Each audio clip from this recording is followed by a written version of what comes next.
Bab 2201. Hormat Tuan Muda Ye. 1.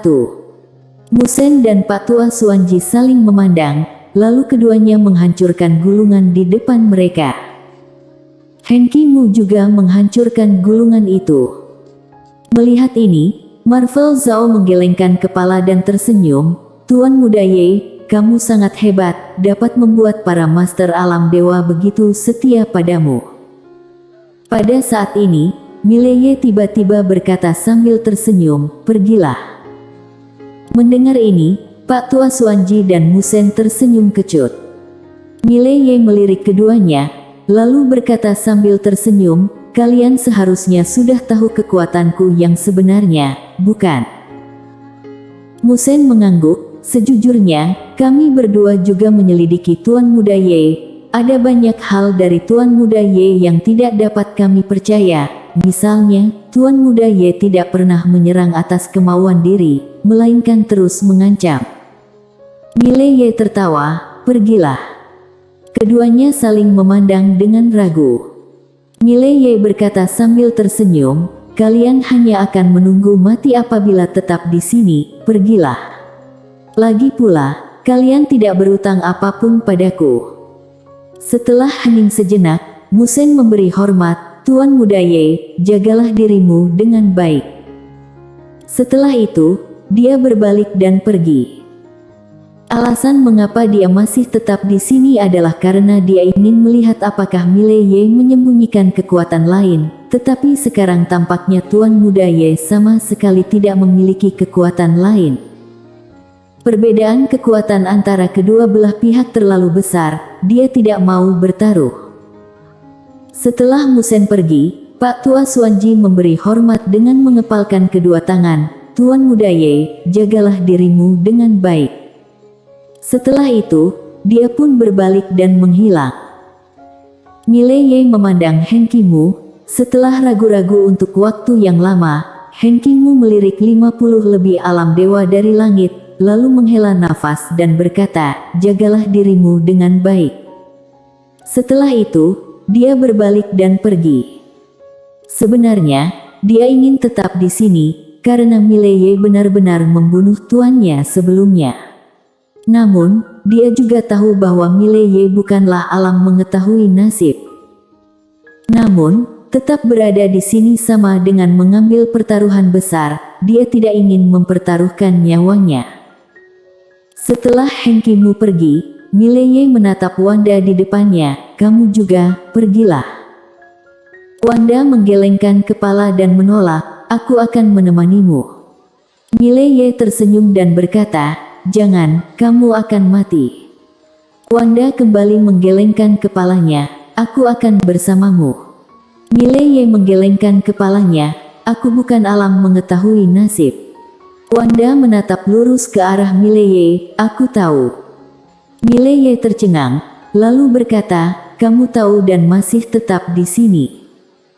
Wanda menatap Mileye tanpa berbicara. Mileye tersenyum dan berkata, pergilah. Ini urusanku sendiri, aku akan menghadapinya sendiri. Wanda masih berdiri diam.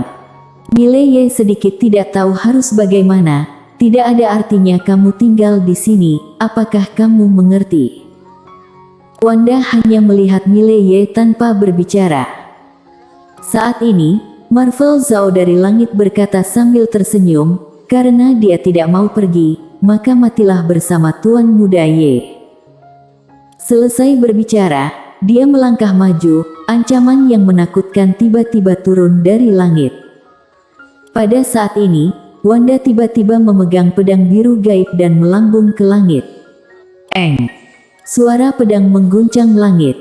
Pada saat Wanda bertindak, 6 bayangan cacat tiba-tiba muncul di sekitar Wanda. Prang! Cahaya pedang pecah, Wanda langsung terdorong jauh ke belakang. Tetapi begitu dia berhenti, beberapa bayangan cacat datang diam-diam. Tatapan ganas melintas di mata Wanda, dia langsung menebasnya dengan pedang. Boom! Sebuah bayangan cacat langsung terguncang dan terusir, tetapi ketika dia hendak melepaskan pedangnya lagi untuk memberikan pukulan fatal, sebuah bayangan cacat kembali datang diam-diam. Wanda meraung liar dan menyerang dengan pedangnya. Boom! Sepotong cahaya pedang bergetar membuat beberapa bayangan cacat langsung terguncang kembali. Melihat ini, ekspresi Marvel Zhao di kejauhan langsung berubah. Marwan Wang yang berada di sampingnya berkata dengan suara yang dalam, "Pedang di tangan wanita ini." Sambil berkata, tatapan serakah melintas di matanya. Bagaimana mungkin mereka gagal melihat bahwa alasan besar mengapa kekuatan tempur Wanda begitu mengerikan adalah karena pedang ini. Ini adalah senjata dewa. Meskipun Wanda memegang pedang biru gaib, tetapi dia hanya seorang diri. Sedangkan mereka ada 6 orang, apalagi 6 orang ini tidak berniat membunuhnya, tetapi hanya menahannya. Tentu saja, mereka juga tidak membunuhnya. Wanda yang memegang pedang biru gaib benar-benar memiliki kekuatan tempur yang mengerikan. Meskipun 1 lawan 6, tetapi Wanda berhasil menekan 6 orang itu walau dirinya juga gagal melarikan diri dari pertahanan mereka. Mileye melirik Wanda menggelengkan kepalanya dan menghela nafas, "Gadis bodoh." Dia benar-benar tidak menyangka bahwa Wanda masih berusaha keras membelanya meski tahu bahwa dia bukan alam mengetahui nasib.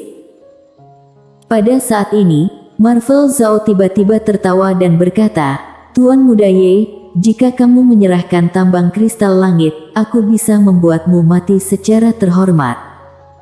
Mileye tersenyum dan berkata, "Tambang kristal langit ada di tubuhku, kamu bisa mengambilnya sendiri." Marvel Zhao menyipitkan matanya, "Tuan Muda Ye, kamu masih ingin menakutiku di saat ini?" Mileye menggelengkan kepalanya dan tersenyum, "Kamu terlalu banyak omong kosong." Begitu mengatakan itu, dia tiba-tiba menghilang di tempat. Marvel Zhao di langit memancarkan tatapan ganas, dia melangkah maju dan menyerangnya. Pada saat ini, Mileye tiba-tiba menyerang dengan pedang. Tetapi bukan pedang biru gaib, melainkan pedang dari tekanan ruang waktu misterius. Boom! Di depan semua orang, Marvel Zhao terdorong jauh ke belakang oleh pedang Mileye. Tidak hanya itu, pedang ruang waktu Mileye pun langsung musnah. Termasuk ke-11 ruang waktu.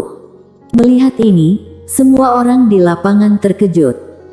Mileye bukan alam mengetahui nasib, tetapi orang ini lebih menakutkan daripada alam mengetahui nasib. Alam takdir menggagalkan alam dewa. Dalam kegelapan, Musen dan Pak Tua Suanji yang baru saja pergi, saling memandang dengan terkejut. Bersambung. Bab 2202. Hormat Tuan Muda Ye. 2. Mereka tidak menyangka Mileye akan begitu menakutkan. Sungguh menakutkan bahwa seorang alam takdir memiliki kekuatan yang begitu mengerikan. Di sisi lain, pria ganas yang sedang menjilat manisan Hao pun berhenti. Dia memandang Mileye di kejauhan dengan tidak percaya. Dia tidak menyangka kekuatan Mileye akan mencapai tingkat ini. Kekuatan orang ini meningkat sangat tidak masuk akal, bukan?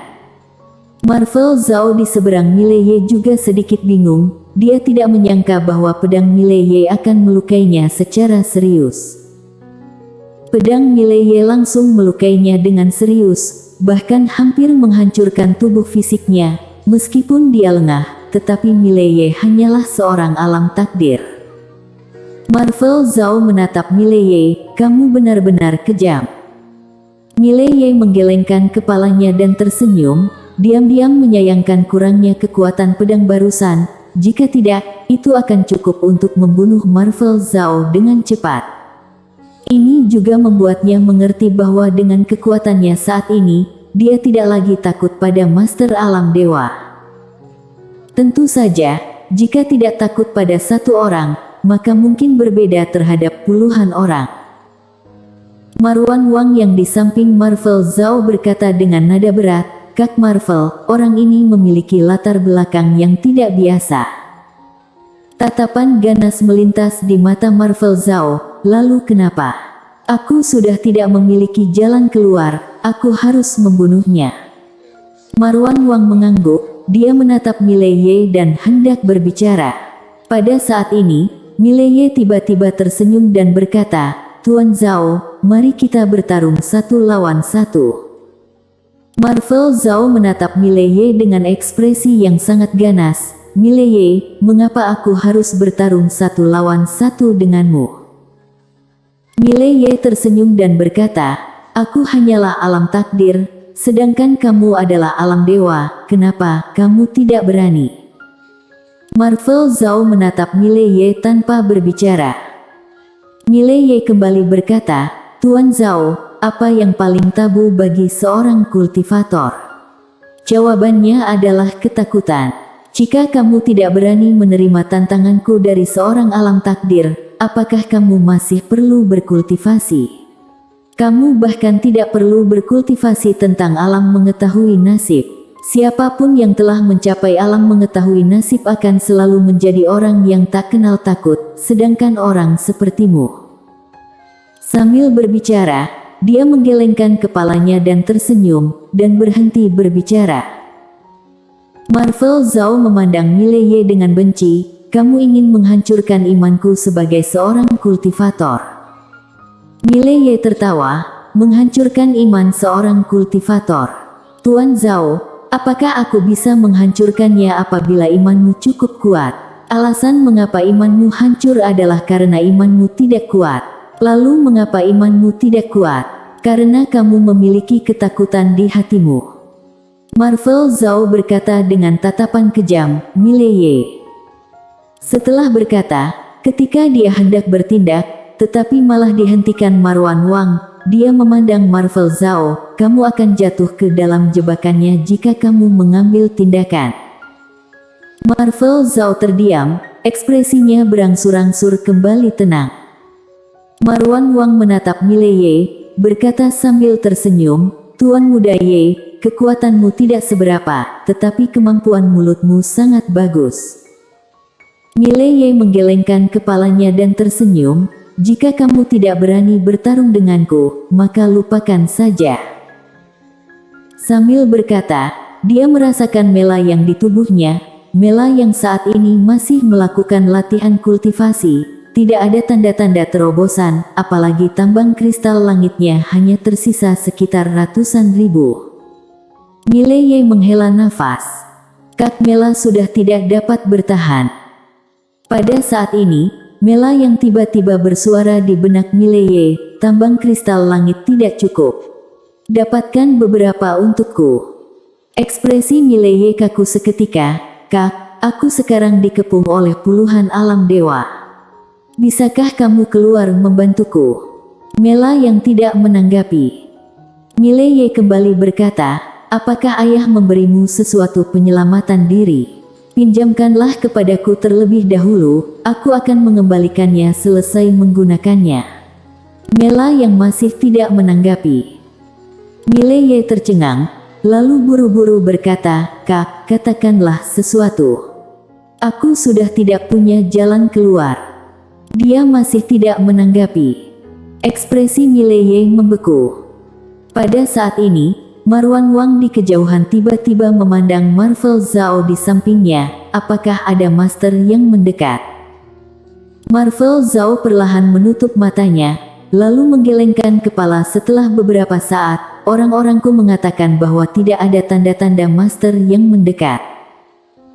Marwan Wang mengangguk, mereka sebenarnya juga takut Mileye mendapat bala bantuan, jadi mereka mempersiapkan beberapa master untuk mengawasi lingkungan sekitar setiap saat.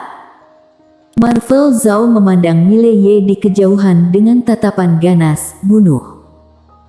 Begitu perkataan tersebut diucapkan, para master di belakangnya langsung maju. Melihat ini, ekspresi Mileye tiba-tiba berubah dan buru-buru berkata, Marvel Zhao, jangan jadi pengecut, mari kita 1 lawan 1. Marvel Zhao menyeringai dan berkata, 1 lawan 1. Aku memiliki orang yang banyak, kenapa aku harus 1 lawan 1? Setelah itu, dia melambaikan tangannya, maju. Ketika hal itu diucapkan, Sekitar 40 master alam dewa di belakangnya langsung menuju ke arah Mileye. Melihat ini, kelopak mata Mileye berkedut. Sial, penyerangan massal. Sangat tidak bermoral. Tepat ketika Mileye hendak membangkitkan kekuatan garis darah untuk bertarung sampai mati, sebuah napas kuat tiba-tiba menyapu dari langit berbintang. Perubahan mendadak membuat wajah semua orang berubah drastis. Semua orang melihat ke atas dan melihat langit berbintang tiba-tiba terbelah. Kemudian, puluhan ribu orang bergegas keluar dan beberapa orang yang memimpin ternyata adalah alam mengetahui nasib. Total ada 6 alam mengetahui nasib. Semua orang tercengang. Kenapa ada begitu banyak alam mengetahui nasib? Sedangkan di belakang 6 orang ini, puluhan ribu orang itu semuanya adalah master puncak alam dewa. Di langit berbintang, ketika pria paruh baya terkemuka melihat Mileye, ekspresinya langsung berubah.